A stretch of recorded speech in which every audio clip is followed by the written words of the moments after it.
manje njobe yenze njani le video? Yazi ibuyile nto nje. Kodwa phela ngiceda ukuyivula njobe eshilo ukuthi ufuna ukuyishutha yabona le mpuphu emakhanda yabona manje udla ipharishi uMateksi. Yabonakala? Ya nalo udla ipharishi ukuze abone ukuthi le mpuphu emakhani yabona ngathi ukhumbula ushilo lana ukuthi lela qhubu lelana alikapheli kahle. Alikapheli kahle. Ya kusho ukuthi-ke hhayi bandla, hhayi mangibheka kodwa hhayi kona kuyabonakala vele lokho ukuthi akuyona impuphu original.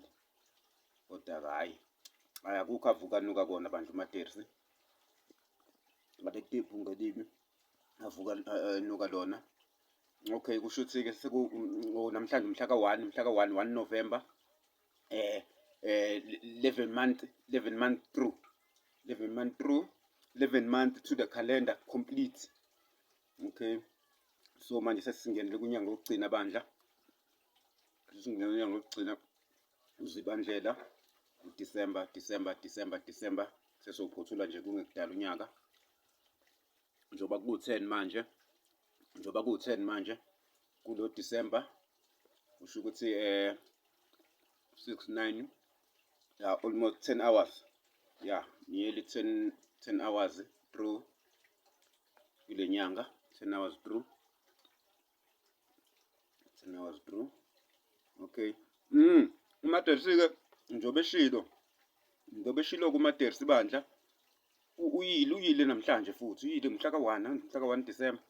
Uyile futhi endlini encane yabona. Njoba asho nje ukuthi makungena nje into ewusisanyana kulo mzimba wakhe uyanjalo angithi uyile nayizolo kade kumhla ka-30 waya futhi namhlanje. Makungena nje into ewusisana lo mzimba wakhe awufuni ukuhlala into ewusisi vele ayinjalo endlini encane.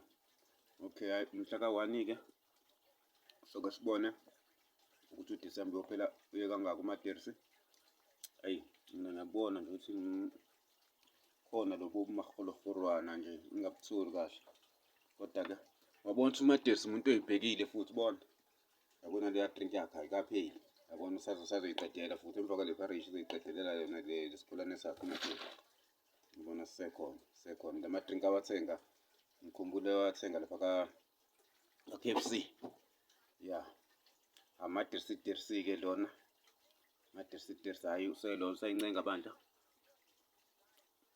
Angeke aseva la madatha.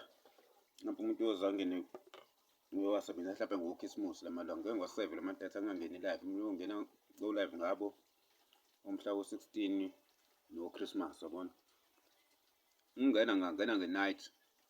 Ngabe ngidla live namanje. Ngingangena nge-night mhlawumbe ekuseni.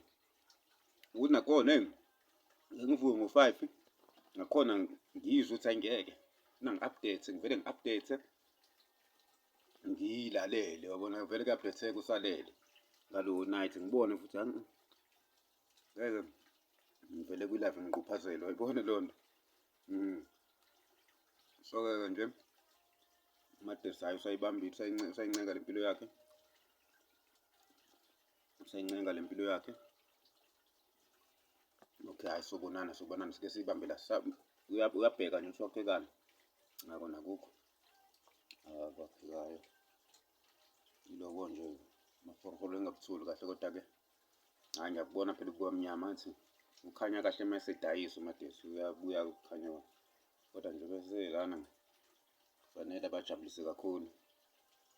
Ngathi phela nabo ubuso uyazi ukuthi ufuna bushaye ngethawula mengala. Bushaye ngethawula angayishayi ngale zinto ngale nto yakhe ayikhuhla ngayo kamnandi. Bushaye ngethawula ngingaluke ngikhanya. Ngabajabulisi mangingala ehlela khona. Ngoba vele mangiyodayisa ngisongeshiswe ilanga kufanele ukuyikhuhla. Kufanele ukufuna ukuyikhuhla ngoba ngiyoshiswa ilanga. Hhayi sisazobonana uzobona ungena nini live. Into zamateksi ayilungi. Akhambi kahle. Okay, hhayi sobonana baphile sebephila abantu. So right.